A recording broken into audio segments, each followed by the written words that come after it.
الذين آمنوا وعملوا الصالحات كانت لهم جنات الفردوس نزلا خالدين فيها لا يبغون عنها عولا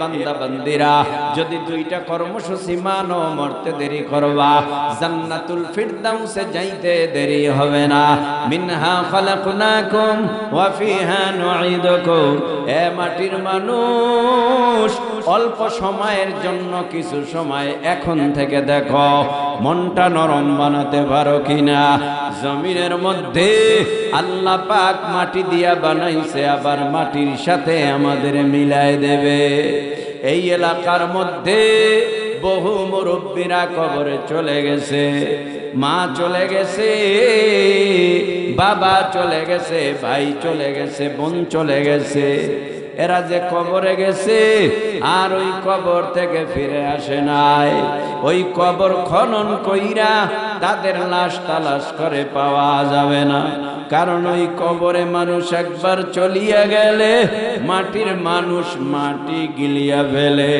ওই কবর জগতের ভেতর থেকে আর মানুষকে খুঁজে পাওয়া যায় না আল্লাহ বলেন ওয়া ফিহা নুঈদুকুম এ মাটির মানুষ আমি আল্লাহ তোমারে মাটির সাথে মিলায়ে দেব জানতে চাই জিহ্বা নাড়ায়া মহাব্বতে একটু উঁচু আওয়াজে বলেন বাবা যে কবরে চলে গেছে তার কবর খনন করলে তার লাশ এখন পাওয়া যাবে কথা কয় না কেন হাড্ডিও তো তালাশ করে পাওয়া যাবে না কিন্তু আল্লাহ যে বললেন মাটির মানুষ আমি আল্লাহ তোমারে মাটির সাথে মিলায় দেব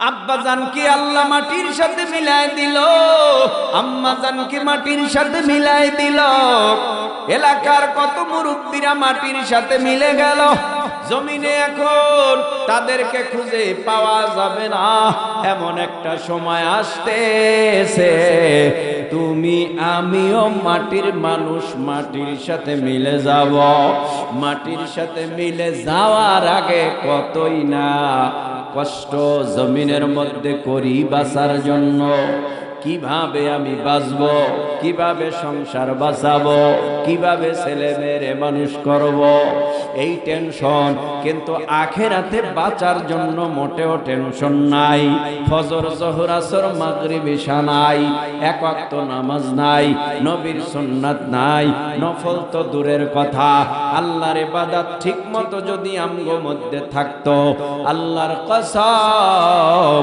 জমিনের মধ্যে কোনো দিনেই আমাকে অভাবগ্রস্ত দেখা লাগতো না অভাব থাকি শুধু আল্লাহর বিধান না মানার কারণে এখনো কোরআন আগের মতো আমাদের মাঝে আছে না নাই কোরআনে সূরা ফাতিহা যেমন ছিল এখনো তেমন আসেনি আগে কোরআনের সূরা ফাতিহা পড়তে মজা লাগতো এখন মজা কমে গেছে গা মজা কমছে কোরআনের মধ্যে আয়াত আগেও যেমন ছিল এখনো তেমন আছে কোরআনে 114টা সূরা সবচেয়ে বৃহত্তম বড় সূরার নাম সূরাতুল বাকারা সবচেয়ে ছোট্ট সূরার নাম সূরাতুল কাউসার আজ পর্যন্ত কোন বেঈমানেরা এই কোরআনটার আলো নিভায়ে দিতে পারে নাই কিয়ামত পর্যন্ত বেঈমানেরা আদা জল খেয়ে নেমে কোরআনের আলো নিভাইতে চেষ্টা করবে পারবে না কারণ এই কোরআন দুনিয়ার কোন মানুষের না আল্লাহর কোরআন আমার আল্লাহ নিজ জিম্মায় হেফাজত করবে তামাম পৃথিবীর সমস্ত কোরআনের বলিয়াম এক জায়গায় জমা কইরা বেঈমানরা যদি আগুন দিয়া জ্বালাইয়া পুড়াইয়া দেয় তবুও কোরআনটা জমিনের মধ্যে আলো নিভে যাবে না, কারণ জমিনের মধ্যে আমার আল্লাহ 7-8 বছর 10 বছরের বালকের সিনায় ঢুকাইয়া আমার আল্লাহ কোরআনটাকে সিনায় সংরক্ষণ করে রাখবে, ঠিক কিনা? আপনাদের এই এলাকায় 2-1 হাফেজ সাহেব নাই? এই হাফেজ সাহেবরা সূরা ফাতিহা থেকে তেলাওয়াত করবে, শুরু করবে সূরা নাস পর্যন্ত 114টা সূরা পড়ে দিবে। অনেক হাফেজ আছে একটা লোকমাও লাগে না, বসায় বসায় দেখবেন 30 পারা কোরআন তেলাওয়াত খতম হয়ে যাবে। কারণটা কি?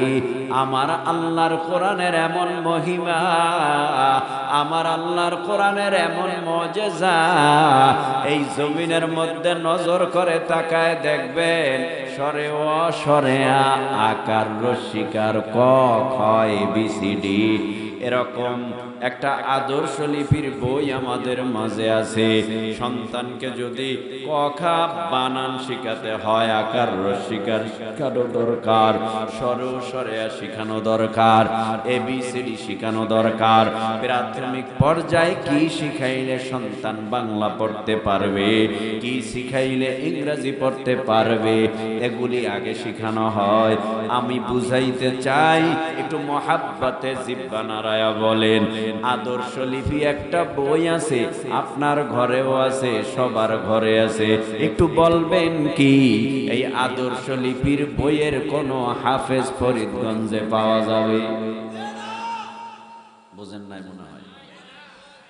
সারা বাংলাদেশে পাওয়া যাবে, সারা দুনিয়ায় পাওয়া যাবে, কিন্তু কোরআন 1 পারা 2 পারা না, 30 পারা কোরআন, 114টা সূরা, 6666 খানা আয়াত, এমন ভাবে আমার আল্লাহর বান্দার সিনার ভিতরে আল্লাহ ঢুকায় দিছে। সূরা ফাতিহা থেকে পড়া শুরু করলে 114টা সূরা, সূরা নাস পর্যন্ত মুখস্থ বলে দিতে পারে। সুবহানাল্লাহ। এটাই কোরআনের মুজিজা। এ কোরআনের দাম আছে না নাই? ধরলে গুনানা সওয়াব, পড়লে গুনানা সওয়াব, দেখলে গুনানা সওয়াব, বুকে নিলে গুনানা সওয়াব, চুমু খাইলে গুনানা সওয়াব। আপনাকে কষ্ট হইতেছে? এই জিগাই সোয়াব, গুনানা সোয়াব, গুনানা সোয়াব, এ কথা বললে পাপ হবে? একটু জবান খুলে বললে সোয়াবই তো হবে। ভাইরা আমার, কোরআনের ভেতরে কালো অক্ষরের লাইন পড়ার জন্য একটা কাগজ ঢুকাইলেন, যাকে আমরা বলি তিলকা। কি কয় আপনার দেশে? কোরআনই পড়ে না, জানবে কেমনে? কোরআনই পড়ে না। হায় হায়, কোরআন তো পড়তেই জানে না। 10-20 বছর আগের কথা বুঝাইতেছি রে যুবক। ফজরের নামাজ পড়া মসজিদ থেকে ঘরে যাইতাম, প্রত্যেকটা বাড়ির জানালা খোলা, আলো দিয়া, ওই বাহিরের আলো দিয়া কোরআনের পৃষ্ঠাগুলি দেখতো, আয়াত দেখতো আর তেলাওয়াত করতো। এমন কোন ঘর ছিল না ফজরের পরে সূরা ইয়াসিনের তেলাওয়াত হইতো না। এনে নাই মুরব্বীরা? জিগান জিগান, কি বাঁচলো এই 10-20 বছরে? কি হইল এ জাতি? অল্প দিনের ব্যবধানে এ জাতির হলোটা কি? অল্প দিনের ব্যবধান বলতে কি বুঝায়? এই কিছুদিন আগেও তো ছিল, টাচ মোবাইল ছিল না, বাটন ছিল। এই বাটন যখন আসলো,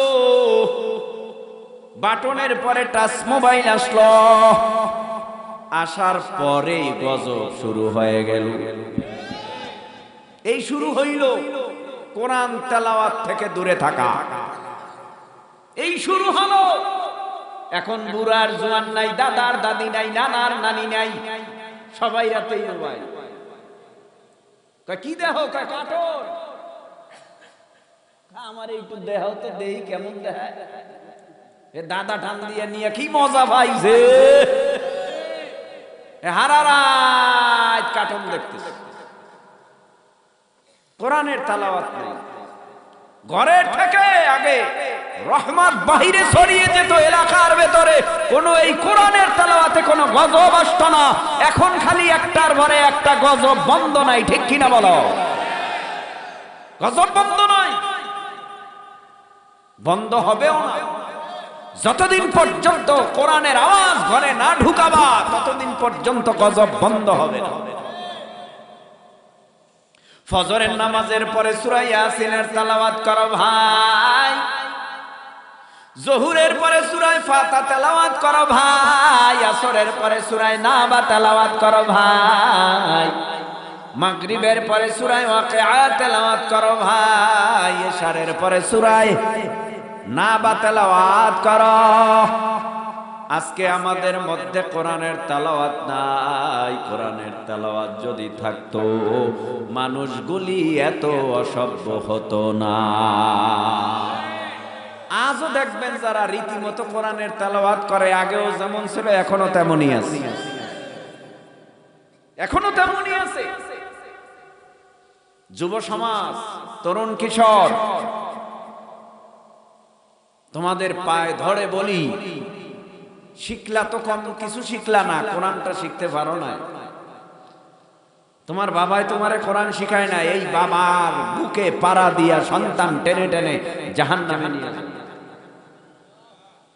ভাইরা আমার, কোরআনের ভেতরে যদি একটা কাগজের টুকরা ঢুকাইয়া কালো অক্ষরের লাইনগুলি টানা হয়, কাগজের টুকরাটা জমিনে পড়ে গেলে মায়া লাগে। আস্তে কইরা কাগজের টুকরা উঠাইয়া মুখের কাছে নিয়ে চুমু খায়, বুকে নেয়।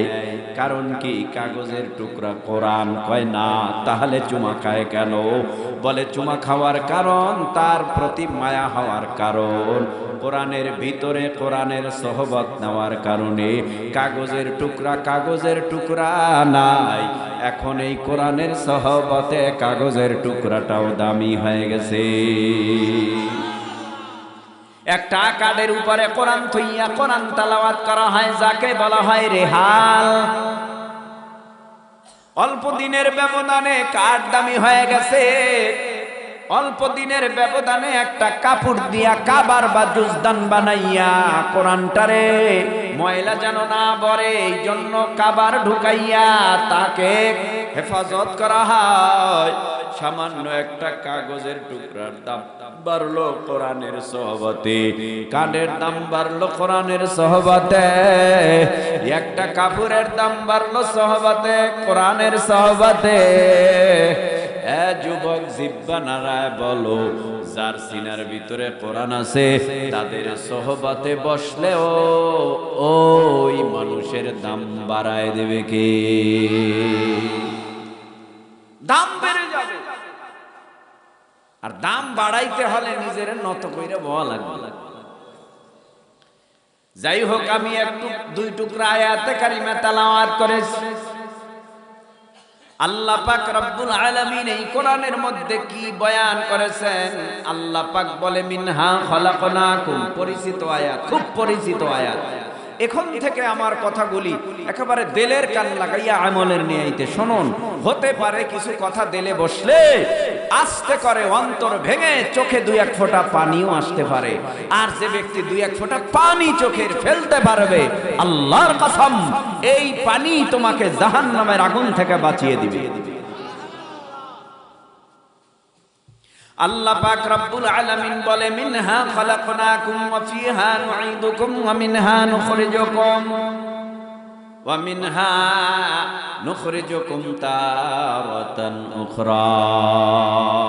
পরিচিত না? না অপরিচিত?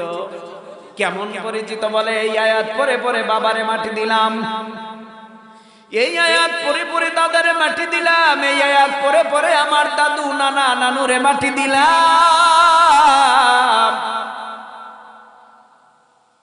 আল্লাহ পাক রব্বুল আলামিন এই আয়াতটাকে দুনিয়ার জমিনের মানুষদেরকে বুঝাইয়া সতর্ক বাণী দিয়া বলে, মানুষ রে এত অহংকারী করিস না, তোরে বানাইলাম আমি মাটি দিয়া। এ মানুষ, তোরে আমি বানাইলাম মাটি দিয়া, আবার মাটির সাথে মিলাই দেব, আবার মাটির থেকে তোদের জীবিত করব।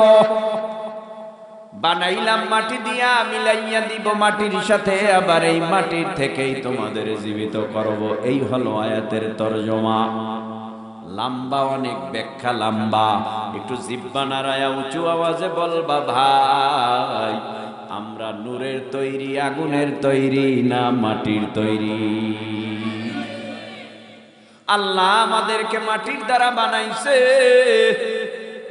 মাটির সর্বপ্রথম মানুষটির নাম হযরত আদম আলাইহিস সালাম। আদম নবী আমাদের জাতির পিতা নাকি আদি পিতা? আদি পিতা আমাদের জাতির আব্বা হযরতে আদি আব্বা আদম আলাইহিস সালাম। আব্বাজানকে বানাইয়া আমার আল্লাহ জান্নাতে ঢুকায় রাখলেন। জান্নাতে ঢুকাইয়া জান্নাতের মধ্যে রাখার পর আল্লাহর তরফ থেকে আমার আল্লাহ বললেন, ইয়া আদম উসকুন আনতা ওয়া যাওজুকাল জান্নাতা ওয়া কুলা মিনহা রাগাদান হাইসু শি'তুমা ওয়া লা তাকরাবা হাযিহিশ শাজারাতা ফাতাকুনা মিনাজ জালিমিন।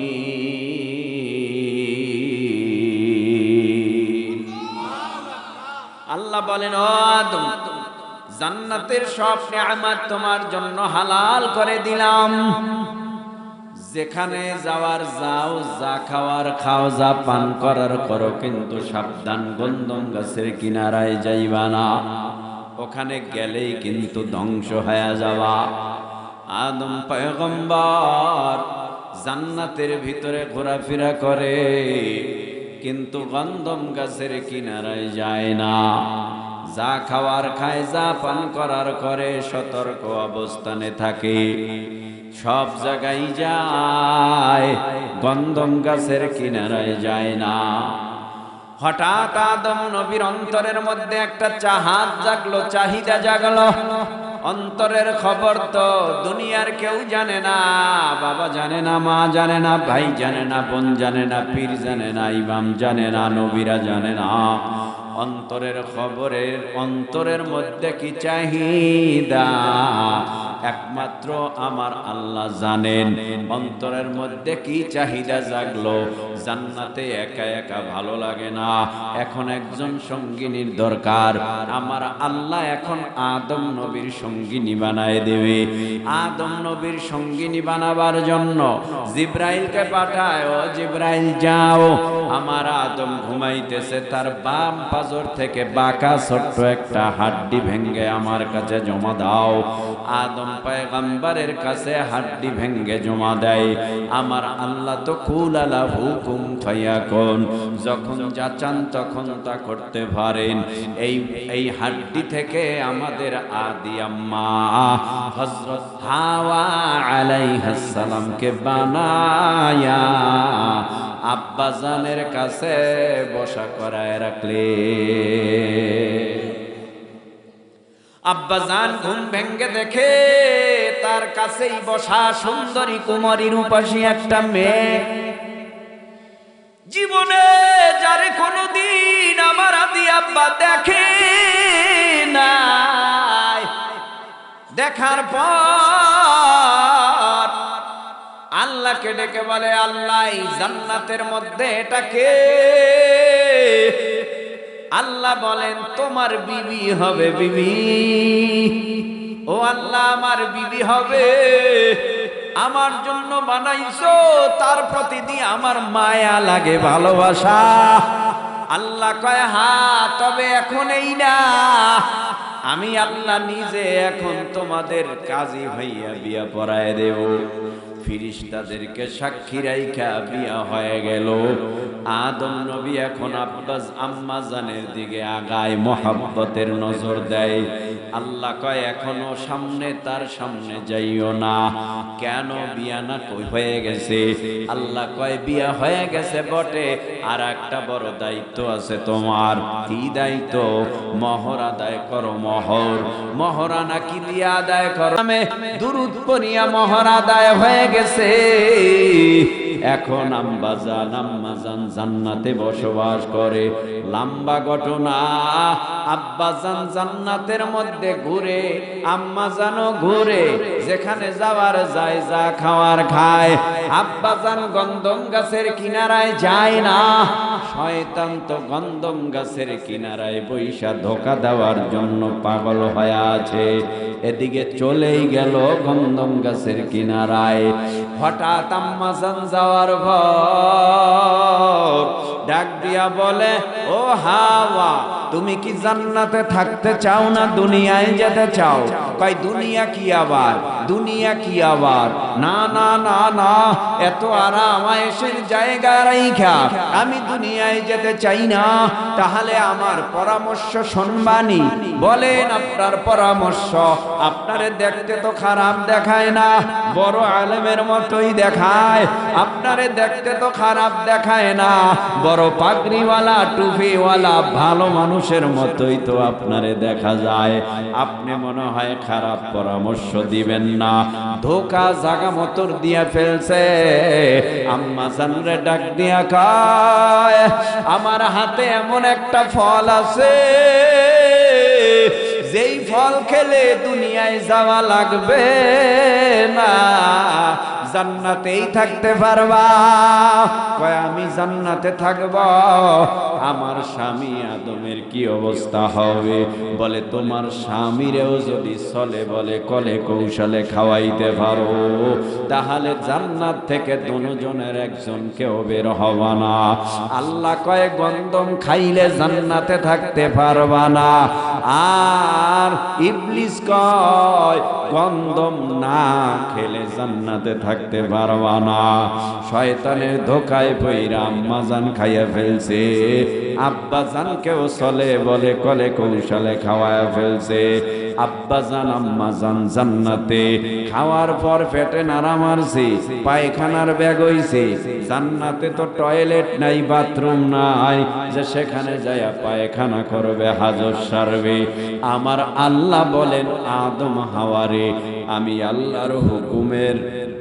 আল্লাহর হুকুম মানলা না, নিষেধ করেছি তা তোমরা শুনলা না। পায়খানায় ধরেছে, যাও দুনিয়ার জমিনে তোমারে পাঠায় দিলাম, দুনিয়ার জমিনে যাইয়া সুন্দরভাবে তোমার হাজত সাইরা আসো। কষ্ট হইতেছে? জান্নাতের থেকে দুনিয়ায় পাঠায় দিছে। এখন আমাদের আদি আব্বা হযরত আদম আলাইহিস সালাম লজ্জায় আসমানের দিকে তাকায় না, চোখের পানি ফালাইয়া কান্না করে আর বলে, রব্বানা রব্বানা যালামনা আনফুসানা ওয়া ইল্লাম তাগফির লানা ওয়া তারহামনা লানাকুনান্না মিনাল খাসিরিন।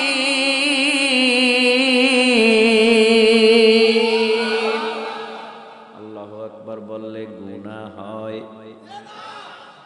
আপনারা যেই আইট কইরে বইছেন ওয়াজ শুনতে, তো আল্লাহু আকবার দিবেন কেমনে? হাতটা সব চাদরের নিচে আইতে চায় না আল্লাহু আকবার। ও ভাই, ইমানটারে তাজা করা দরকার। ইমান যত তাজা হবে, বাতিলরা থরথর করে জমিনে তত বেশি কাঁপতে থাকবে। বাতিলদেরকে এই সুযোগ দেয়া যাবে না যে বাতিলরা জমিনের মধ্যে নবীরে গালি দিবে, আল্লাহরে গালি দিবে, কোরআনের বিরুদ্ধে কথা বলবে। এই সুযোগ আমরা কালেমাওয়ালা মুসলমানেরা দিতে চাই না, ঠিক কিনা বলো? আমরা মুসলমান আওয়াজ দিব, এটাই আমাদের সবচেয়ে বড় পাওয়ারই অস্ত্র, ঠিক না বলো? আমাদের কাছে বড় অস্ত্র নাই, ট্যাঙ্ক নাই, বোম নাই, কামান বিমান নাই, তবে আমাদের কাছে যে অস্ত্র আছে সেটা বেঈমানের কাছে নাই। আমাদের মুসলমানের কাছে ঈমানি অস্ত্র আছে, যে অস্ত্রের নাম আল্লাহু আকবার। জমিনের মধ্যে যদি বেঈমানের বিরুদ্ধে মুসলমানরা আল্লাহু আকবারের আওয়াজ তুলে আকাশ পাতাল মুখরিত করতে পারে, আল্লাহু আকবারের ধ্বনি বাড়াতে পারে, আল্লাহর কসম বেঈমানরা হয়তো মুসলমানের এই তাকবীরের আওয়াজে জায়গায় স্টপ করে মারা যাবে, না হয় ইঁদুরের মতো গর্তে পালাতে বাধ্য হয়ে যাবে। আমাদের আওয়াজ দুর্বল। ভয় পান? মরবেন কয়বার? একবারেই তো মরবেন। ভয় পাইয়া কি লাভ? হায়াত আমারটাও কমে, জেলখানায় যারা আছে এগোটাও কমে, ঠিক না? যারা জেলখানায় আছে এগোটাও কমে, আমারটাও কমে। বেঈমানরা যারা জমিনের মধ্যে মুসলমানদেরকে ফাঁসির রশিতে ঝুলাইয়া মারে, তাদেরও মরণ, আর আমি আপনি ঠাডা বইরা মরলেও মরণ এক। কথা কয় না? দুইজনের মরণ এক। একজন রাজপথে বেঈমানের বিরুদ্ধে লড়ে লড়ে মরে, আর এক দল জমিনের মধ্যে এমনি মরে।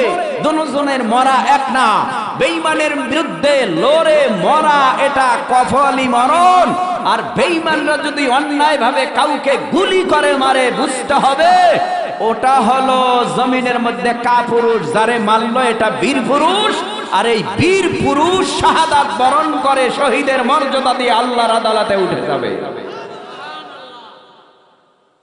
আল্লাহ বুঝ দেন। আমিন কর। আরো আস্তে কর। আল্লাহু আকবার। আস্তে না জোরে? মনে থাকবে? একটু টেস্ট কইরা দেখি।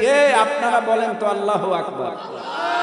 আপনারা না, এই বাম পাশে যারা বলেন আল্লাহু আকবার, এই পাওয়ার আর নাই। একদারে জিগাই আছে, আরো পাওয়ার আছে তো? আপনারা কথা বলেন না, আপনারা আবার বলেন আল্লাহু আকবার। মাশাআল্লাহ। এই সামনের এই ভিতরে যারা, তারা বলেন আল্লাহু আকবার। আপনারা বলেন এই কর্নারে যারা, আল্লাহু আকবার। সবাই আকাশ পাতাল মুখরিত করে বলেন আল্লাহু আকবার। সংখ্যায় লোক বেশি লাগে না, লোকের মতো লোক 313 হলে গোটা পৃথিবীকে কম্পন সৃষ্টি করা সম্ভব, ঠিক কিনা বলো?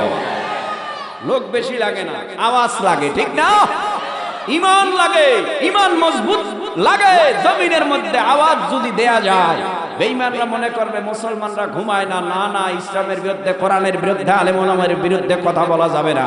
যদি কথা বলি তাহলে অবস্থা খুবই খারাপ, ঠিক কিনা জোরে বলো? এজন্য এখানে যারা বসছেন আওয়াজ দিবেন জোরে, মনে থাকবে। রব্বানা যালামনা আনফুসানা ওয়া ইল্লাম তাগফির লানা ওয়া তারহামনা লানাকুনান্না মিনাল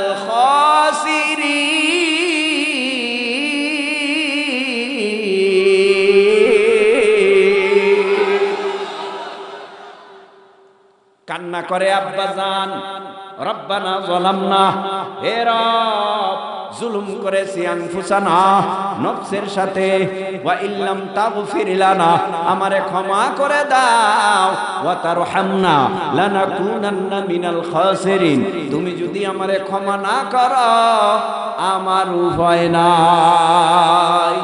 এই বলে কান্না করে। হঠাৎ কান্না নয়, এভাবে কান্না করলেন একদিন দুই দিন না, কিতাবে আসছে 350 বছর পর্যন্ত। 350 বছর পর্যন্ত কান্নার আওয়াজ দিল, তাতেও কাজ হয় না। নিজের অনিচ্ছায় হঠাৎ উপরের দিকে তাকায় দেখে আল্লাহর আরশ মুআল্লায় আল্লাহর নামের সাথে একটা নাম ঝুলতেছে। আদম নবী এই নাম দেখা বলে, ও আল্লাহ গো, আদম নামে সর্বপ্রথম তুমি আমায় বানায়া তোমার সাথে কাহার নামটা লিখিলা রাখিয়া। আল্লাহ বলেন আমার বন্ধু মুহাম্মদ আমার সাথে জড়িত, যাহার সৃষ্টি না হইলে আসমান জমিন না হইতো। সুবহানাল্লাহ। ও দয়ার মালিক, ওই নামের উসিলায় আমারে মাফ করে দাও। আল্লাহ পাক আমাদের আদি আব্বার নামের উসিলায় আমাদের হযরত মুহাম্মদ সাল্লাল্লাহু আলাইহি ওয়াসাল্লামের নামের উসিলায় আমার আল্লাহ আদি আব্বাকে মাফ করে দিল। সুবহানাল্লাহ। আল্লাহ পাক বানাইলো মাটি দিয়া, মাটি দিয়া বানাবার পর আল্লাহ পাক রব্বুল আলামিন আদম নবীকে আমার আদি আম্মা হাওয়াকে লক্ষ্য করে বলে আমি আল্লাহ তোমাদেরকে নবুয়ত দিলাম। নবুয়ত দেওয়ার পর আল্লাহ পাক রব্বুল আলামিন কিছু কর্মসূচি দিল। এই কর্মসূচিগুলি যদি কোনো বান্দা বান্দি মানতে পারে, আল্লাহ বলেন মরতে দেরি করবা, আমি আল্লাহর জান্নাতের মেহমান হতে দেরি হবে না। কর্মসূচি 1 নাম্বার, আমানতু বিল্লাহ। আপনারা কেউ আল্লাহরে দেখেন না? কেউ দেখেন, কিন্তু আল্লাহরে মানেন কিনা? আল্লাহ একজন আছে মানেন কিনা? এটার নামই হলো ঈমান। আল্লাযীনা ইউমিনুনা বিল গায়বি ওয়া ইউকিমুনাস সালাতা ওয়া মিম্মা রাযাকনাহুম ইউনফিকুন।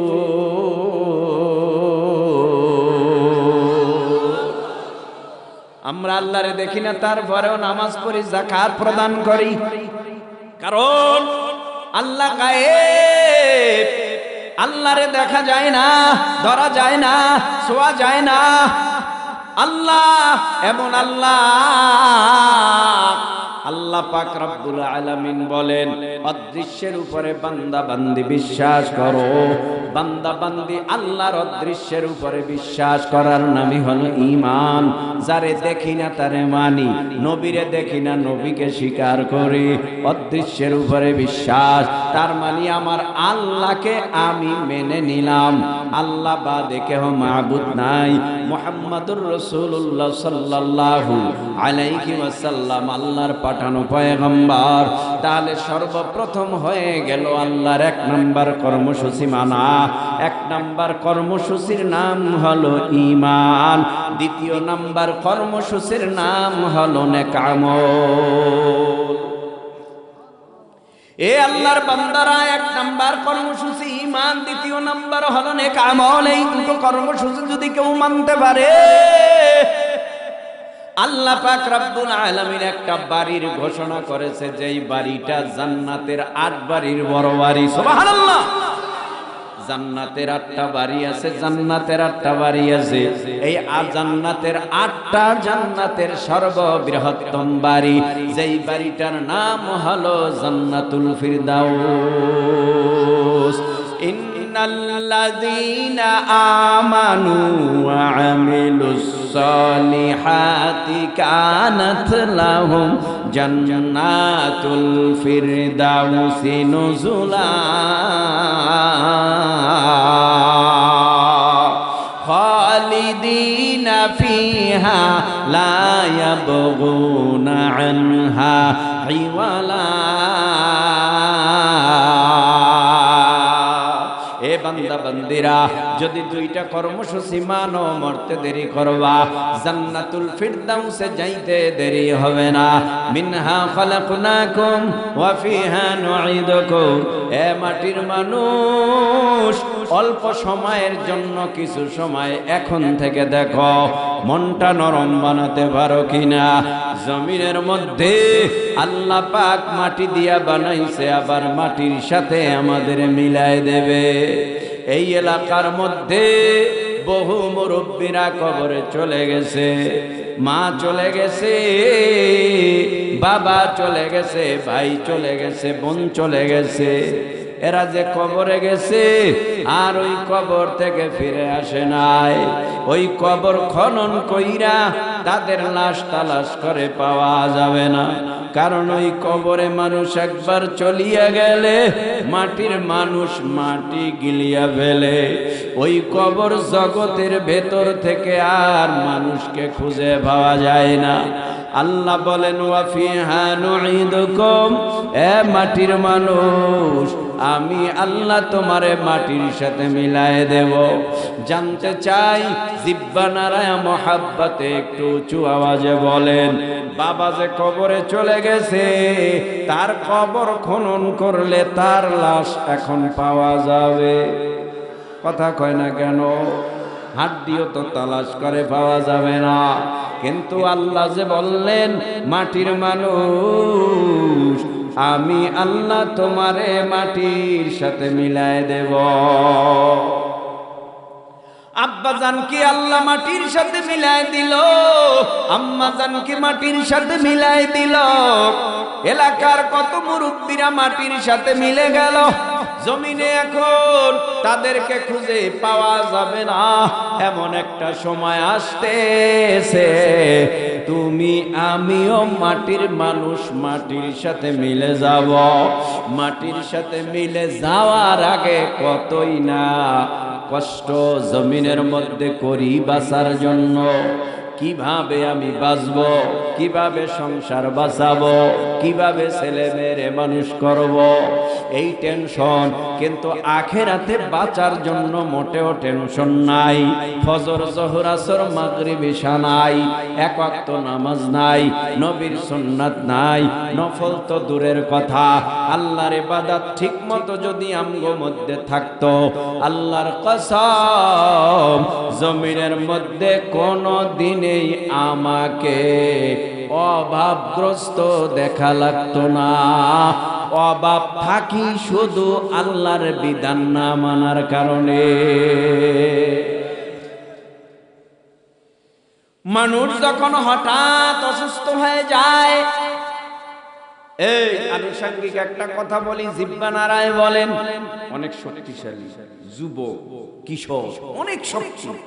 বলুন তো, 3 বার পাতলা পায়খানা, 3 বার যদি বমি হয়, শক্তি থাকে? দুর্বল। পাতলা পায়খানার কাছে দুর্বল। এ মানুষ, তুমি 3 বার পাতলা পায়খানার কাছে দুর্বল, তুমি 3 বার বমির কাছে দুর্বল। হাসপাতালের বেডে শুয়ে থাকবা, দেখো না কত শক্তিশালী মানুষ হাত পাকা কইরা হাঁটে। অল্প দিনের ব্যবধানে কত শক্তিশালী মানুষ মুখ বাঁকা কইরা হাঁটে। কত শক্তিশালী মানুষ পা বাঁকা, এক সাইড অবশ হয়ে গেছে। কারণটা কি? শক্তি নাই, দুর্বল হয়ে গেছে। এ যুবক ভাই, আল্লাহ পাক তোমারে আমারে শক্তি দিছে, এই শক্তিটা আল্লাহর কাজে ব্যয় করার জন্য। দুনিয়ার নষ্টামিতে শক্তি ব্যয় করা ঠিক হয় না।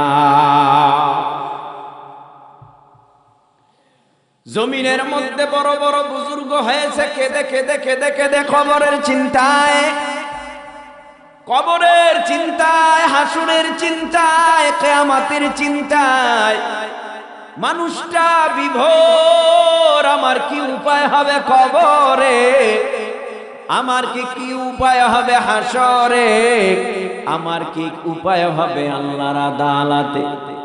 ছোট্ট একটা গল্প কইতাম নি, হাদিসের গল্প। কষ্ট হয় না তো? আপনাদের আকর্ষণীয় মেহমান আসতেছে, রাস্তায় আছে, সময় মতো উপস্থিত হবে ইনশাআল্লাহ। ভাইরা আমার, আল্লাহ পাক রব্বুল আলামিনের নবী মুহাম্মদুর রাসূলুল্লাহ সাল্লাল্লাহু আলাইহি ওয়াসাল্লাম এমন একজন নবী, যেই নবীর কাছে যাইয়া বেঈমানেরা কালেমা পড়ে, মুসলমান হইয়া মূর্তি পূজা ছেড়ে দেয়, অগ্নি পূজা ছেড়ে দেয়। আখিরি জামানার পয়গম্বর মুহাম্মদুর রাসূলুল্লাহ সাল্লাল্লাহু আলাইহি ওয়াসাল্লামের হাতে হযরতে উমরে ফারুক রাদিয়াল্লাহু তাআলা আনহু কালেমা পড়ে মুসলমান হয়ে গেছে। সুবহানাল্লাহ। কালেমা পড়ে মুসলমান হয়ে যাওয়ার পর আল্লাহ দেরি করে নাই, আমার আল্লাহর নবী হযরতে উমরকে মুসলমান বানায় দিছে। এইদিকে আবার আমার আল্লাহ হযরতে উমরকে আল্লাহর পাগল বানায় নিছে। হযরতে উমরে ফারুক রওয়ানা নবীর সোহবতে যায়। আপনাদের এই এলাকার মধ্যে বহু মানুষ আছে উজানি যায়নি, কথা কয় না, আরো জোরে বলে উজানি যায় কেন? ভালো মানুষের সোহবত আনার জন্য, অপবিত্র আত্মাকে পবিত্র বানাবার জন্য, গুনাহমুক্ত জীবন গড়ার জন্য। বহু মানুষ আপনাদের এলাকা থেকে আমাদের বরিশাল চরমনাই যায় কি যায় না? কেন যায়?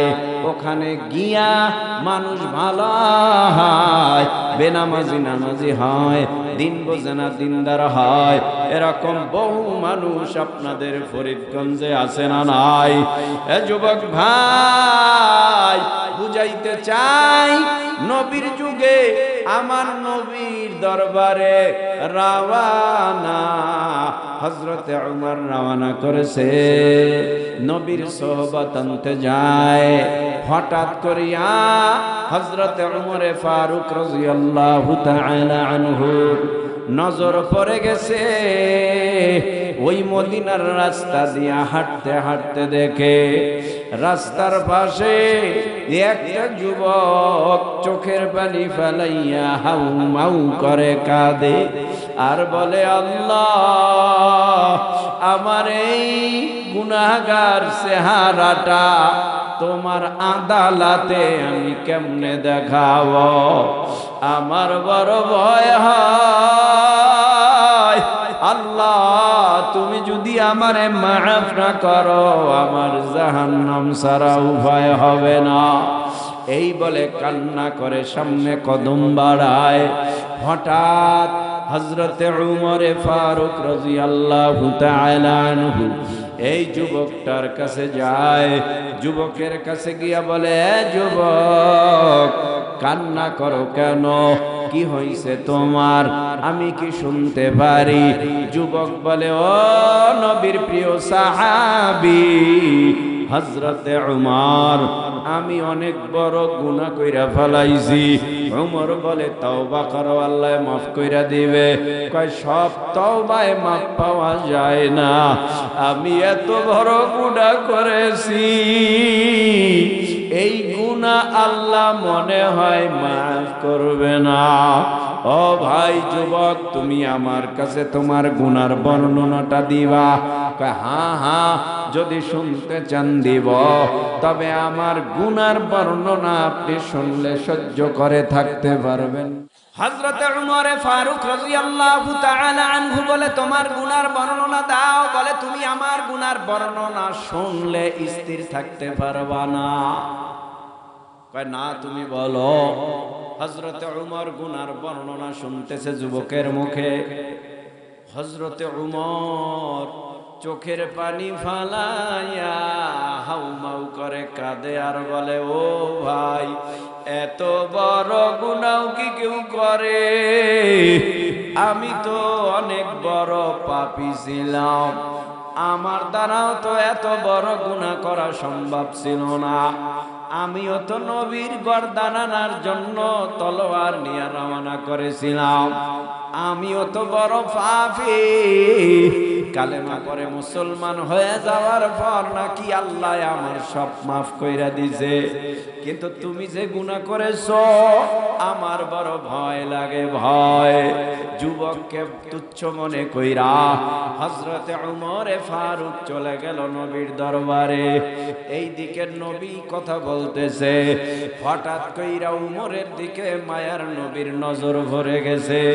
মায়ার নবী ডাক দিয়া বলে, ও উমর, আপনার চোখের কোঠায় পানি কেন গাল বেয়ে বেয়ে ভরে? হযরতে উমর বলে, নবী, আপনার সোহবতে আসার সময় এক গুনাহগার যুবকের বর্ণনা শুনলাম। ওই বর্ণনা শুই না আমি চোখের পানি রাখতে পারলাম না, আমি হাউ মাউ করে কাঁদতে শুরু করলাম। এখনো পর্যন্ত আমার কান্না থামে নাই। কি যুবক কি গুনাহ করছে আমারে বলো। ও নবী, আপনার কাছে বলা যাবে না, কারণ হলো ওই গুনার বর্ণনা দিতে আমার শরম লাগে, লজ্জা লাগে। আমি ওই গুনার বর্ণনা দিতে পারবো না। মায়ার নবী রাহমাতুল লিল আলামিন বলে, ওই যুবকটা কি এখনো মদিনার রাস্তায় আছে? নবী আপনি অনুমতি দিলে আমি একটু দেখে আসতে পারি আছে কিনা। যান গিয়া দেখেন হযরত উমর ওই যুবকটারে পাইল, কান্না করে একসাথে নবীর দরবারে হাজির। এ যুবক, চোখের পানি ফেলায়া কাঁদো কেন, কি হইছে তোমার? যুবক বলে, ও পয়গম্বর, আমার কান্না করার কারণ আপনি জানলে ভাই উমরের মতো আমারে তুচ্ছ করে তাড়ায়া দিবেন। কয় না, তুমি গুনার বর্ণনা দাও।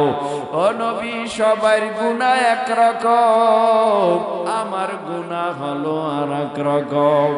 আমার গুনার মাত্রা বড় ভয়াবহ। বলেন কি গুনাহ করেছো তুমি? এবার বলতেছে, ও পয়গম্বর, আমি একজন চোর। কয় তুমি চোর, চুরি করছো, এই তো আল্লাহর কাছে তাওবা করো, আল্লাহ তোমার চুরির গুনাহ মাফ করে দিবে। ও হুজুর, মানুষ ধান পান গাড়ি বাড়ি ঘরের স্বর্ণ গহনা টাকা পয়সা চুরি করে, আমি তো টাকা পয়সা চুরি করি না, গহনা চুরি করি না, আমি হইলাম একজন কাপন চোর। মানুষ যখন দাফন কইরা সবাই ঘরে চলিয়া যায়, তখন আমি ওই তাজা লাশ উলঙ্গ কইরা এরপরে আমি কাফনের কাপড় আইনা বাজারে বিক্রি কইরা টাকা উপার্জন করি। ও পয়গম্বর, এই গুনাহ সাথে আরো বড় মারাত্মক। নবী কয়, এই গুনাহ যদি হয় তাওবা করো, আল্লাহ মাফ করে দিবে। না না পয়গম্বর, আরো বড় গুনাহ। কি গুনাহ বলো? ও পয়গম্বর, একদিনের ঘটনা। এই গুনার বর্ণনা শুনতেছে, সাহাবায়ে একরাম চাতক পাখির মতো তাকিয়ে আছে। নবীও শুনে, উমরও শুনে, চোখের পানি যুবক ফেলে ফেলে বলে, ও পয়গম্বর, এই মদিনার মধ্যে সুন্দরী রূপসী কুমারী একটা মেয়ে, কোরআনের হাফেজা, ফজরের নামাজ পইরা কোরআন তেলাওয়াত, জোহরের নামাজ পইরা কোরআন তেলাওয়াত, আসরের নামাজ পইরা কোরআন তেলাওয়াত, মাগরিব পইরা কোরআন তেলাওয়াত, এশার পইরা কোরআন তেলাওয়াত। অনেক বড় ধার্মিকা মহিলা। এই মেয়েটা ছিল অনেক সুন্দরী।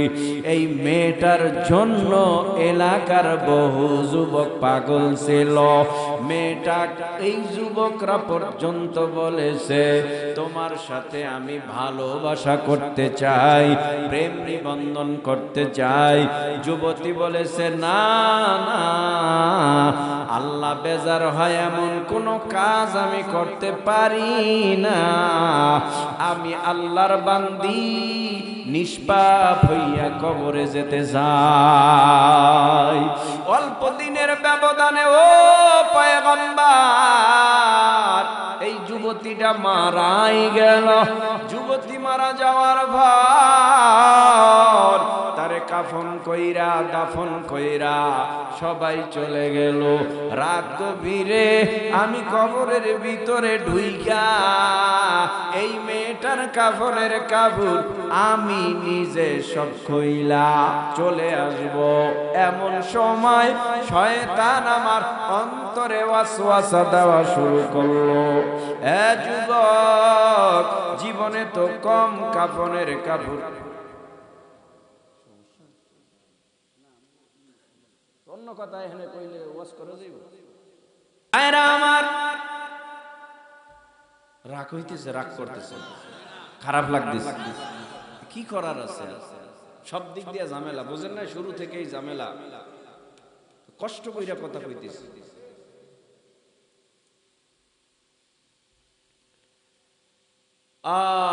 আল্লাহ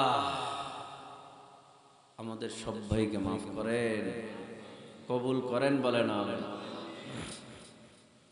মনের মতো কথা কইতে হইলে মনের মতো সাউন্ড লাগে। এই যে কথা কইতেছি, এ কথা কইতেছি এখন আমি জোর খাটাইয়া। এই যে এখন এরম বললে আর শোনা যায় না, জোরে বললে শোনা যায়। তো জোরে বলতে কি, মাটি কাটলে যেই কষ্ট, কথা বললে, ঝগড়া করলে তার থেকে বেশি কষ্ট। ভাইরা আমার, তারপরে কি হলো? কয় ওয়াসওয়াসা দিয়া বলল, জীবনে তো কম মেয়ের চেহারা দেখো না, এই মেয়েটার দিকে তাকায় দেখ, এত সুন্দর চেহারা, তুই পাগল হয়ে যাবি। শয়তানের ধোকায় পইরা মেয়েটার দিকে তাকাইলাম, এরপরে আমার জিনা করতে মন চাইলো। ওই কবরের মধ্যেই আমি ওই মেয়েটা, মরা মেয়েটার সাথে আমি জিনায় লিপ্ত হয়ে গেলাম। নাউযুবিল্লাহ।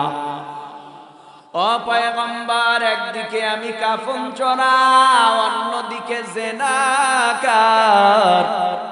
আল্লাহ কি আমারে মাফ করবে? আমার বড় ভয় লাগে। আমি এমন অপরাধী, আল্লাহর সামনে এই চেহারা নিয়ে কেমনে দাঁড়াবো? হঠাৎ কইরা মেয়েটার সাথে জিনা কইরা উঠে আসব, আমার মনে হলো মেয়েটা জীবিত হইয়া আমারে ডেকে ডেকে কয়, এ পাষাণ, এ গুনাহগার।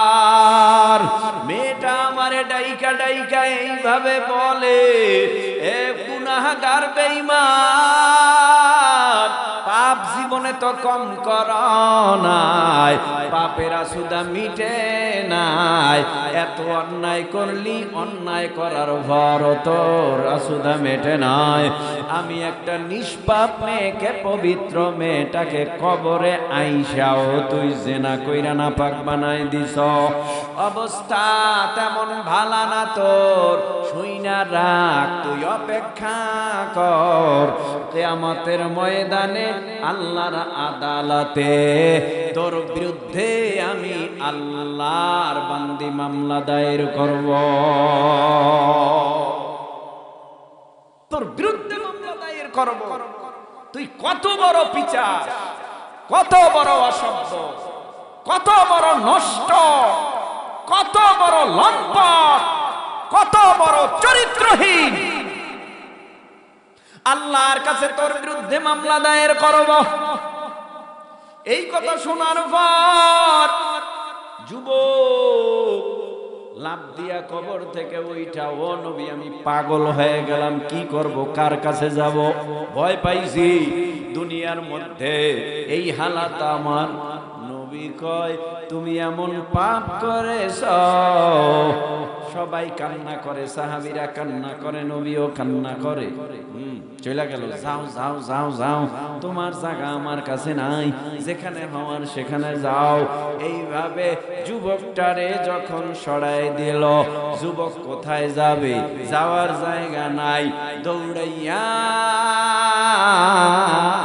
পাহাড়ের উপরে উইঠা সেজদা দিয়া কান্দে।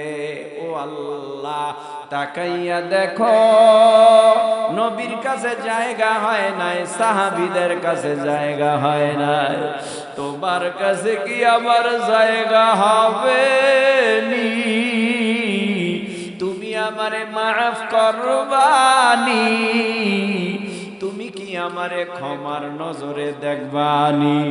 খাওয়ার খবর নাই, ঘুমের খবর নাই, বিবি ছেলেমেয়ের খবর নাই, আল্লাহর পাগল হইয়া সেজদায় পড়ে কান্দে।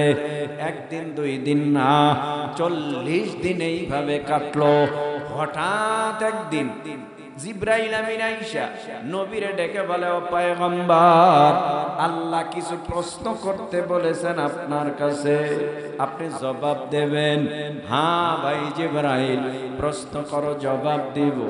ও পয়গম্বর, তামাম পৃথিবী কে বানাইছে? কে বানাইছে? জোরে জোরে।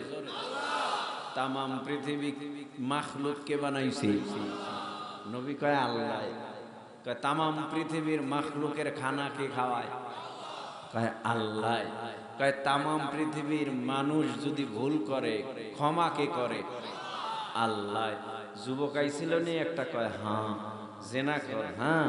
তাই তওবা করতে আইছিল, আপনার কাছে জায়গা হয় নাই। জিবরাইল বলে, ও পয়গম্বর, আল্লাহর কাছে এই যুবকের জায়গা হয়ে গেছে। আল্লাহ খুশি হইয়া ওই যুবকের জীবনের সব গুনাহ মাফ কইরা ওর নাম জাহান্নামের খাতার থেকে কাইটা আল্লাহ জান্নাতের খাতায় উঠায় দিছে। আল্লাহ কইছে আপনার এই মুহূর্তে তার কাছে যাইয়া একটা সুসংবাদ দিতে। কি সুসংবাদ? যে সুসংবাদ দিবা যেন আর কাঁদতে হবে না। যুবক কয় কেন? কয় আল্লাহ তোমারে মাফ কইরা দিছে। কয় যেই কান্দার কারণে আল্লাহ আমার দিকে নজর দিয়া তাকাইছে, আমি কিয়ামত যতদিন বাঁচি অতদিন কান্নাই করতে থাকবো আল্লাহর আদালতে। সুবহানাল্লাহ। যত বড় পাপ হোক না কেন, বলো যুবক, আল্লাহর দয়া পাপের থেকে কম না বেশি? অভাব। মানুষের গুনার সীমানা আছে, আল্লাহর রহমতের কোনো সীমানা নাই। আল্লাহ কয়, আমার কাছে যদি তুই মাপ চাওয়ার মতো চাও, আমি আল্লাহ তোরে মাফ করব তো করবই, তোর গুনাহ নেকের দ্বারা পরিবর্তন করে দিব। ওয়া ফিহা নুঈদুকুম কবর, এই কবরের ভয়, আখিরাতের ভয় যদি একবার সিনায় ঢুকাইতে পারো, তাহলে এই জমিনের মধ্যে তোমার কোনো চিন্তা নাই, কবরেও নাই। কিন্তু মরণের টেনশনই আমার মধ্যে নাই, খালি বাঁচার টেনশন, খালি বাঁচার টেনশন, মরণের টেনশন নাই। কেমনে একতলা করছে দোতলা কেমনে বানাবে, দুই তালা করছে কেমনে তিন তালা বানাবে, 1% জায়গা রাখছে, কয় শতাংশ আরো বাড়ানো যায়, এই ফিকির, এই ফিকির, এই ফিকির। কবরের চিন্তা নাই। মরণের পর যদি আমার আমলনামায় একটা গুনাহ থাকে, সাজাও তো খাওয়া লাগবে। আখিরাতে ওঠার পর আল্লাহর আদালতে আমার হিসাব দিতে হবে। এই চিন্তাটাও অন্তরে। ভাইরা আমার, এই চিন্তা ভাবনা যার ভিতরে নাই, একটু বলেন মহাব্বতে কুত্তা কুকুর এরা মরণের চিন্তা করে? কথা কয় না? গরু মরণের চিন্তা করে, জমিনে শুকর মরণের চিন্তা করে, এরা মরণের চিন্তা করে না। কারণ এদের মরণের পর জান্নাত নাই, জাহান্নামও নাই। কিন্তু একটা মানুষের মরণের পর জান্নাত জাহান্নাম আছে না নাই? হয়তো তুমি জান্নাতে যাইবা, না হয় জাহান্নামে যাইবা। ভালো আমল করো যুবক, ও পর্দার আড়ালের মা, মাইকের আওয়াজ কানে যায়, ওই খাদিজার মতো হয়ে যান, মা আয়েশার মতো হয়ে যান। ও পর্দার আড়ালের মা, ফাতেমার মতো হয়ে যান। যদি তাদের মতো হতে পারেন, মরলেও আপনার কপাল ভালো। মইরা কবরে যাইতে দেরি, আল্লাহ কবর জান্নাতের বাগান করতে দেরি হবে না। ভাইরা আমার, সুবহানাল্লাহ কও, আরো জোরে কও, আলহামদুলিল্লাহ কও, আরো জোরে কও। সুবহানাল্লাহ আলহামদুলিল্লাহ বললেন আপনারা, বলেন তো এই সুবহানাল্লাহ আলহামদুলিল্লাহর প্রতিদান আগামীকালকে দিবে? এর প্রতিদান আগামীকাল দিয়ে দিছি। এর প্রতিদান তার মানে সেজদার প্রতিদান সাথে সাথে, নামাজের প্রতিদান সাথে সাথে, রোজার প্রতিদান সাথে সাথে, তার মানে বান্দা জমিনের মধ্যে আল্লাহর হুকুম মানতে দেরি, সওয়াব পাইতে দেরি নেই। এই যে আমরা সুবহানাল্লাহ বলছি, সুবহানাল্লাহ সুবহানাল্লাহ সুবহানাল্লাহ সুবহানাল্লাহ, কয়েক সেকেন্ডে কয়েকবার বইলা ফেলাইছে, কয়েকবার এই যে সুবহানাল্লাহ সুবহানাল্লাহ সুবহানাল্লাহ সুবহানাল্লাহ সুবহানাল্লাহ সুবহানাল্লাহ সুবহানাল্লাহ সুবহানাল্লাহ সুবহানাল্লাহ সুবহানাল্লাহ সুবহানাল্লাহ সুবহানাল্লাহ আলহামদুলিল্লাহ আলহামদুলিল্লাহ আলহামদুলিল্লাহ আলহামদুলিল্লাহ, এই যে আমরা এই যে কয়েক সেকেন্ডে আমল করলাম, তামাম পৃথিবী এক পাল্লায় দিলে অপর পাল্লায় আমার এই আমলটুকু দিলে এই আমলের পাল্লা ভারী হবে। কয়েক সেকেন্ডের আমল, কয়েক সেকেন্ডের আমল, এই কয়েক সেকেন্ডের আমলে আল্লাহ পাক রব্বুল আলামিন আমার নেকির পাল্লা ভারী বানায় দেবে। শোনো, ওই যে মদিনায় একটা পাহাড় আছে, যেই পাহাড়টার নাম হলো উহুদ পাহাড়। আপনারা এখানে দুই একজন হাজী আছেন, হাজী আছেন না? মদিনায় গেছেন, উহুদ পাহাড় দেখছেন, অনেক বড়, অনেক উঁচা, অনেক কিলো ধইরা এক পাহাড়। নবী কয় এই পাহাড়টা যদি সব স্বর্ণের হয়, ও সাহাবা একরাম দাম কেমন হয়? কয় আল্লাহ আল্লাহর রাসূলই ভালো জানে। নবী বলে উহুদ পাহাড় সব স্বর্ণের হলে যেই দাম, আমার উম্মতের ছোট্ট একটা নেকির দামের থেকে আরো বেশি। সুবহানাল্লাহ একবার কইলে আমল নামায় কমপক্ষে 100 নেকি লেখা হয়।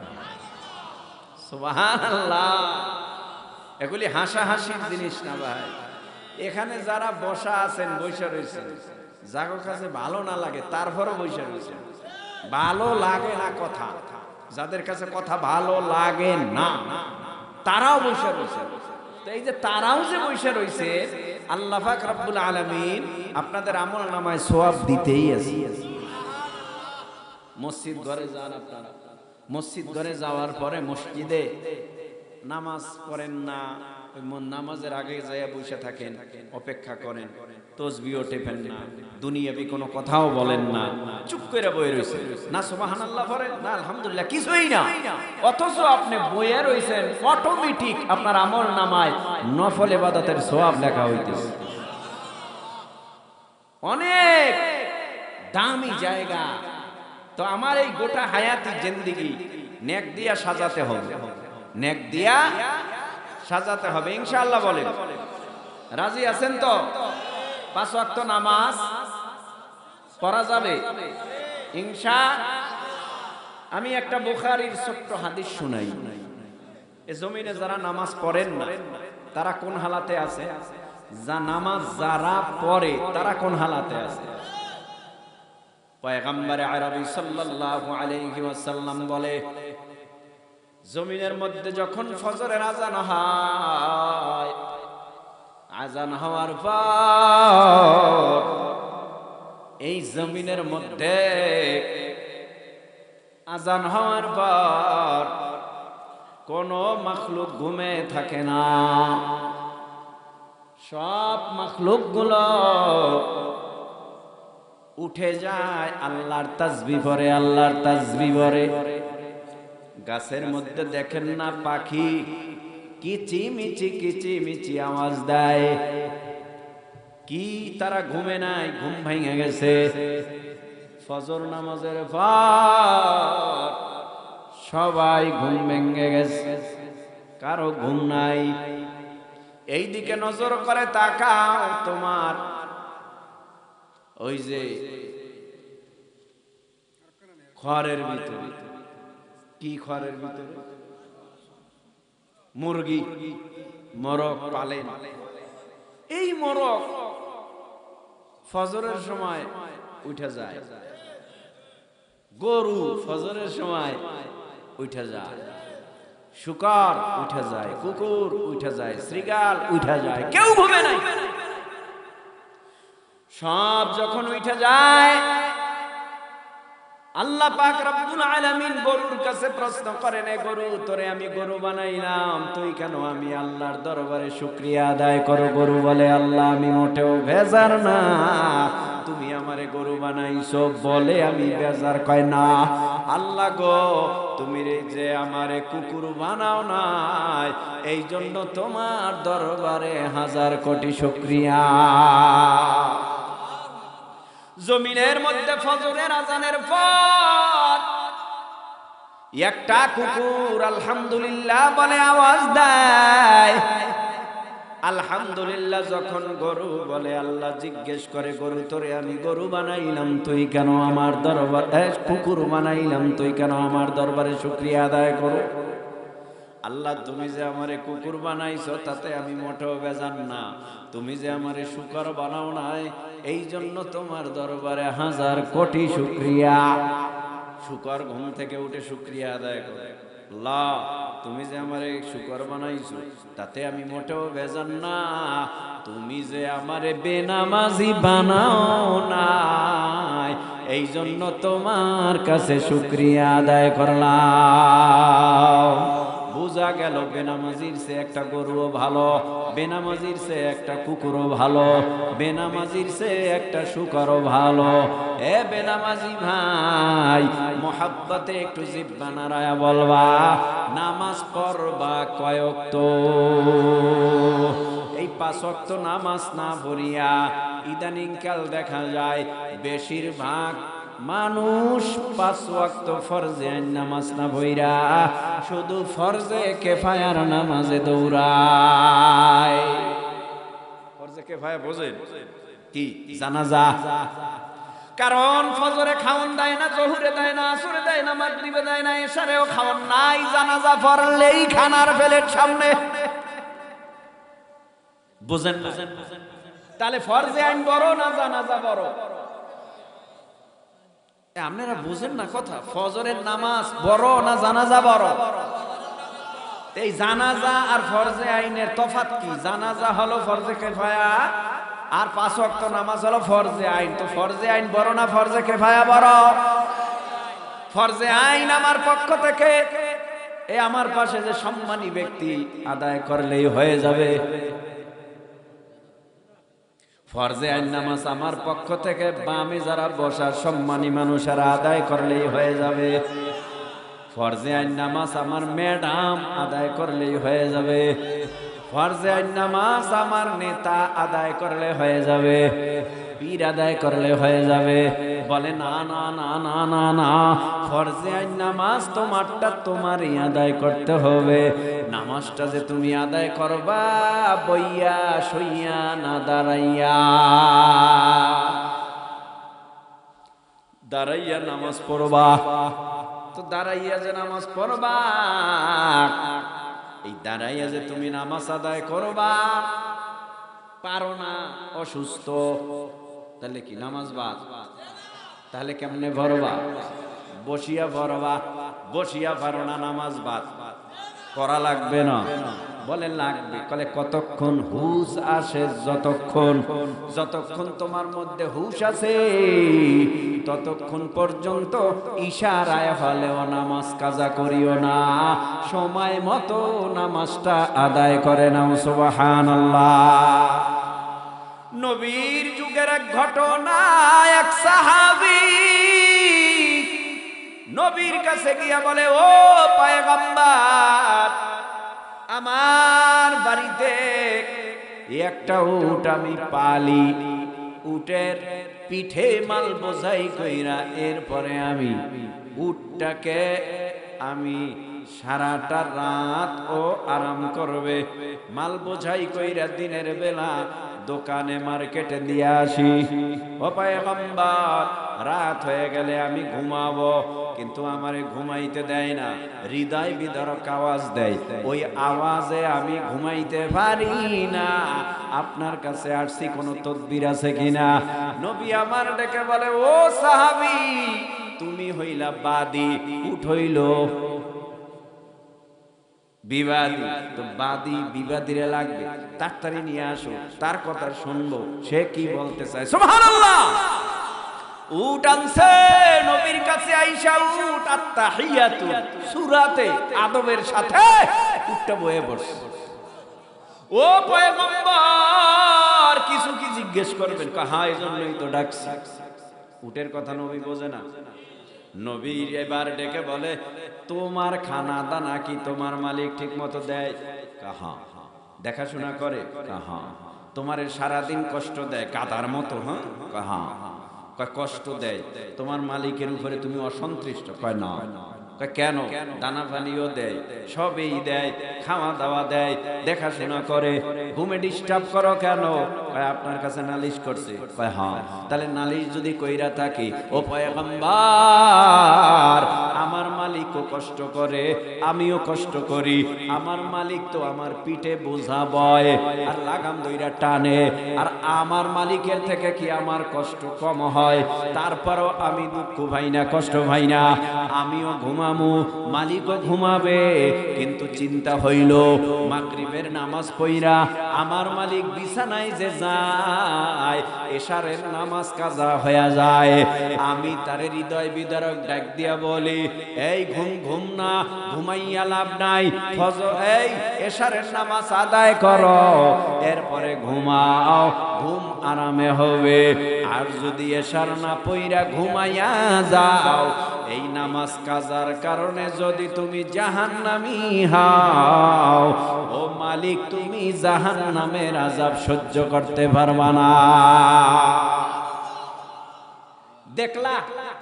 এই দেখলা আসলে কি সত্য? তুমি কি মাগরিব পইরেই বিছানায় যাও? কয় হ্যাঁ। ইশার বড় না? কয় হুজুর মাঝে মধ্যে কাজা হয়ে যাবে। কয় কাজা আর করা যাবে না, তোমারে ডিস্টার্ব করছে শুধু নামাজ পড়াবার জন্য, ঠিক কিনা? এ যুবক, 5 ওয়াক্ত নামাজ পড়ো, মাঝে মাঝে মাঝে মাঝে সুযোগ পাইলে আলেম ওলামাদের সোহবতে যাও, তাদের সোহবতে যাও। এখন আর নবী নাই, নবী আসবে না, কিয়ামত পর্যন্ত নবীর দরজা বন্ধ। আনা খাতামুন নাবিয়িনা লা নাবিয়্যা বা'দি, নবীর দরজা বন্ধ কিয়ামত পর্যন্ত। আল উলামা ওয়ারাসাতুল আম্বিয়া,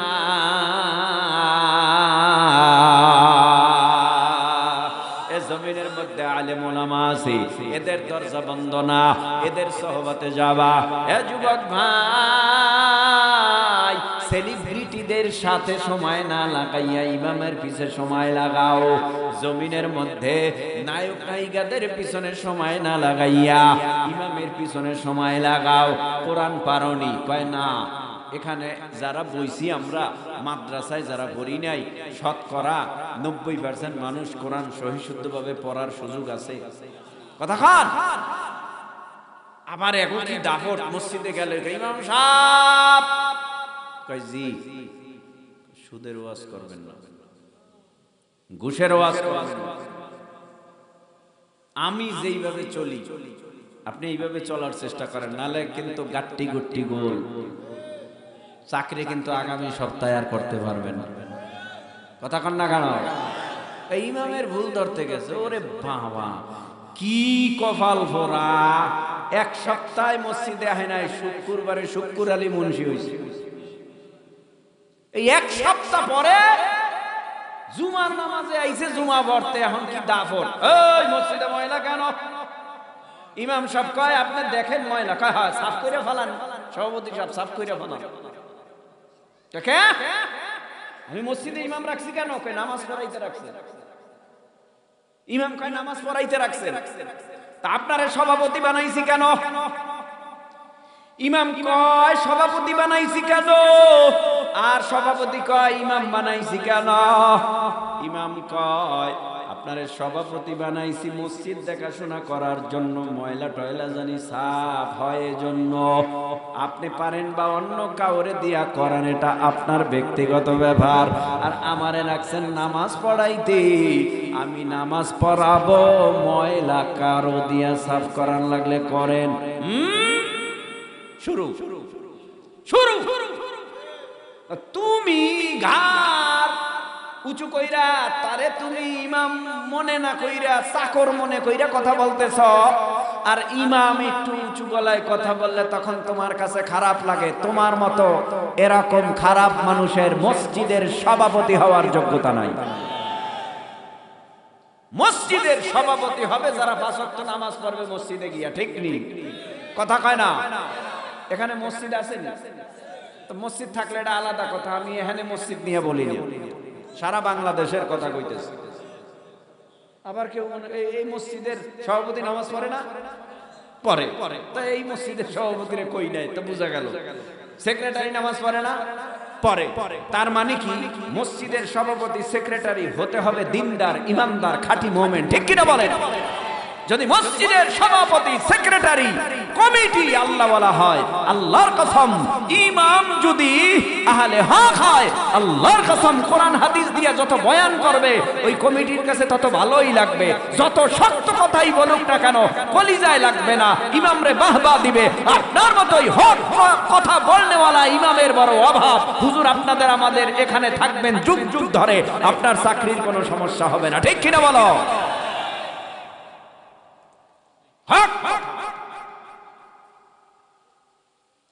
ভাই কিছু মনে করবেন না, কিছু মনে করার কথা বলি নাই। মসজিদে চাকরি করলে অনেকে মনে করে ফকির, ফকির নির্ভোলা। মসজিদের ইমাম এরা কয় ফকির নির্ভোলা, আর তুই বড় লোকের ভোলা। তুই যদি বড় লোকের ভোলাই হতি ইমামের পিছনে লাগতি না, তুইও ফকির নির্ভোলা। কথা কন না কেন? তুইও ফকির নির্ভোলা। ইমামের বিরুদ্ধে কোনো কথা বললে মুসল্লি যারা আছেন সাথে সাথে মসজিদ থেকে কান ধরে বের করে দিবেন। ইমামের বিরুদ্ধে কেউ কথা বললে সাথে সাথে মসজিদ থেকে কান ধরে বের করে তারে উপযুক্ত শাস্তি দিবেন। দেখবেন ভবিষ্যতে আর ইমামের বিরুদ্ধে কেউ কথা বলার সাহস পাবে না। পাগল ছাগল কোথাকার, বদমাশ। মসজিদে নামাজ পড়ে ইমাম সাহেব নেতা, তার বিরুদ্ধে কথা বলো, তোমার দুঃসাহস কে দিয়েছে? যদি তার শরীয়তের বিরোধী কিছু হয়ে থাকে এটা গোপনে তোমরা সমাধান করবা। যে রাখা যায় কি যায় না এটা মুফতিয়ান একরাম আছে, এদের পরামর্শ নিয়ে তোমরা বসবা। এভাবে না বসা উল্টা পাল্টা কথা বললে এটা মুসল্লি হিসাবে আপনারা মানবেন? কথা বলেন। আল্লাহ তাআলা আমাদের সব ভাইকে কবুল করুন, জোরে বলেন আমিন, আর জোরে বলেন আমিন।